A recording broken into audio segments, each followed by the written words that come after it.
સુરત શહેરના ઉધના વિસ્તારના ખરવાનગર પાસે આવેલ બ્રિજ પાસેની આગની ઘટના બની। કાપડ લઈ જતા પિકઅપમાં શોર્ટ સર્કિટ થતા આગ લાગી। કાપડનો મોટા સંખ્યામાં જથ્થો હોવાથી પિકઅપ ભટકે ભેરે સળગી ગયું। ફાયરને જાણ થતાં ઘટના સ્થળે પહોંચીને પાણીનો મારો ચલાવી આગ પર કાબુ મેળવ્યો, પરંતુ ટેમ્પોની અંદર જેટલો પણ કાપડનો જથ્થો હતો એ તમામ સળગીને ભઠ્ઠો થઈ ગયો। આગની ઘટનામાં કોઈ પણ પ્રકારની જાનહાનિ થઈ નથી। હાલમાં ફાયર જવાનોએ આગ પર સંપૂર્ણ કાબુ મેળવી લીધો છે।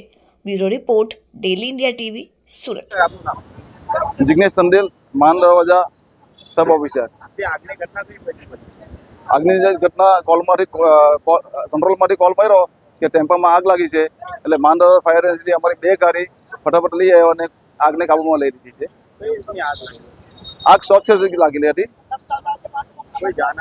જાનહાની કોઈ નથી। નુકસાન થયું છે, વાયરિંગ બળી ગયું છે અને ઉપર કાપડના ઢગલા હતા એ બી બળી ગયા છે।